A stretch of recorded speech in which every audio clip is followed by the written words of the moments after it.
It is 5 videos that you're watching that we have been seeing for just a short time, released by the Department of Defense. CNN's Barbara Starr was among the correspondents who were briefed on these videos. There's no audio, but what there are glimpses of Osama bin Laden, both as he wanted to be seen and as, in fact, he was when nobody was seeing him. Yeah, perhaps he didn't want these images. However, one still questions, why would he have someone videotaping him looking very frail, watching the television, watching satellite images of how he was being conveyed around the world. This is part of that intelligence haul. The Department of Defense is now releasing just a portion of all that they had gathered at that compound of Osama bin Laden just barely a week ago when they killed him. They retrieved videotapes, they retrieved DVDs, as well as thumb drives. And today, there was a Pentagon briefing, invited about 50 journalists. Our Pentagon correspondent, Barbara Starr, was among them to hear about the significance of this intelligence and why they decided to reveal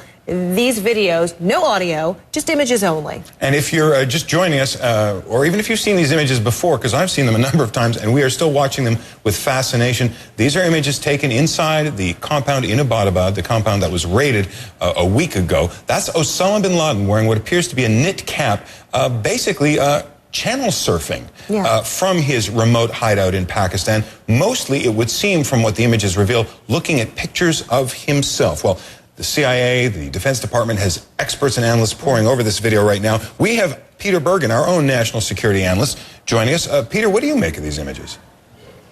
Well, you know, it's sort of surprising, as you said, that there would be pictures of this weak and frail old man watching himself. But I think a bigger point to make about all this is that, you know, bin Laden has long very carefully tended his public image, starting, you know, arguably with his CNN interview that he gave to CNN back in 1997, which was a very carefully orchestrated, you know, sort of propaganda effort on their part, in the sense that they were reluctant to let us film him in sort of what in television circles we call B-roll. They just wanted pictures of him sort of sitting down, giving the interview.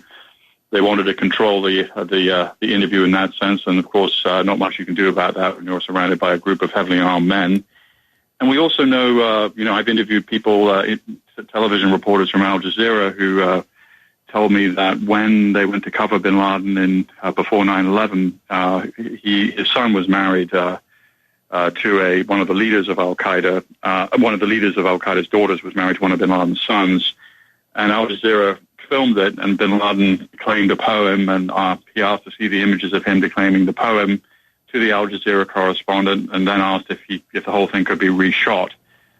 So this is a guy who carefully tended his public image. He said to Mullah Omar, the leader of the Taliban, 90% of my battle is conducted in the media.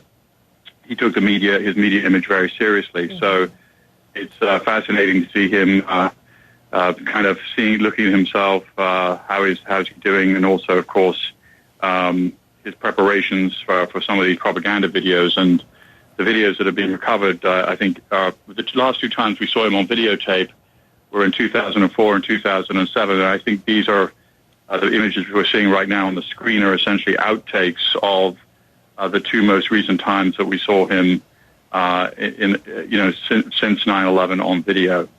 And one, we understand from our Barbara Starr, just may have been taken as early as last fall because there was a message that intelligence officials believe was targeting the U.S., but of course intelligence officials won't reveal what that message is. So at least one of those images that we're seeing just might be as recent as the fall. You know, on your point, Peter, when you talk about this is a man obsessed with his image, and while he was obsessed enough to watch himself being broadcast around the world, isn't it striking, isn't it perplexing why he would have an image like this, why someone would be videotaping him as frail, as disheveled as he looks there, channel surfing, as John put it? Yeah, no, that is strange. But I mean, to go back to the interview that we did with him in 97, years later, and I'm pretty sure it was Nick Robertson and some other folks from CNN in a kind of, Al Qaeda was filming bin Laden.